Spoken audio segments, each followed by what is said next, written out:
Хочеш подай мъчичка, еле модичка, всяка секси пичка. Ако е савичка, след нея тичка. Жицата на тролея, вървя под нея, пуша и се смея. Такъв е живота, който живея, но не мога аз да проумея защо няма смисъл моята мисъл. Какви глупости пак съм написал, може би защото съм прекалил.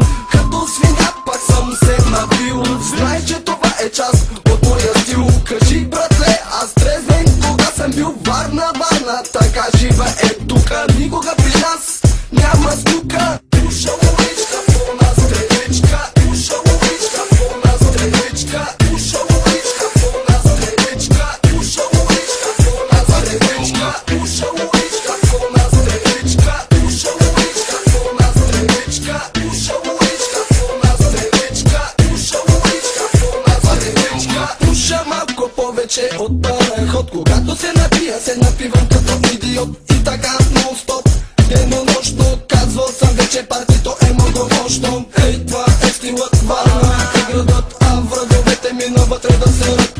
Мъчи ме много, още въпрос един. Трябва ли да си весел, да се казва Веселин? Трябва ли да пушиш като комин? Или когато няма стен да караш тегулин? Не казвай нищо, само замълчи. И аз знам това, което знаеш и ти. Много съм тъп и не съм красив, но се чувствам щастлив като селянин бив.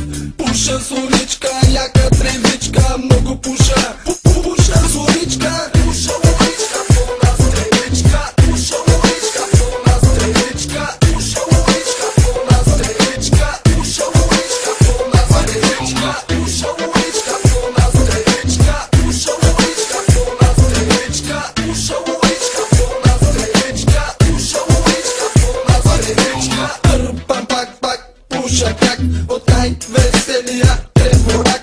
Сещаш ли се какво става, брат? Пак съм се направил мармалат. Полека отиваме на дискотека. Щом видя мацките, дигам самолета, но бързо го приземявам, щото съм прост. Сещаш ли си за какво става въпрос? Защото съм напушен, прибит като мастия. Даже не мога чекия да си набия, но то ме ебе, аз съм си добре. Вадя от себе, качак свивам, братле. Съседен листа, отивам на седмото небе. Така живеем ние на Черно море. А сега е време да кажа как напълно ще се размажа. Пуша ловичка, по нас тревичка. Пуша ловичка, по нас тревичка. Пуша ловичка, по нас тревичка. Пуша ловичка, по нас тревичка. Пуша ловичка, по нас тревичка. Пуша ловичка, по нас тревичка. Пуша ловичка, по нас тревичка. Пуша ловичка, по нас тревичка. Пуша ловичка, по нас тревичка. Пуша ловичка, по нас тревичка. Пуша ловичка, по нас тревичка. Пуша ловичка, по нас тревичка. Пуша ловичка, по нас тревичка. Пуша ловичка, по нас тревичка. Пуша ловичка, по нас тревичка. Пуша ловичка, по нас тревичка. Аз май се напуших, брат.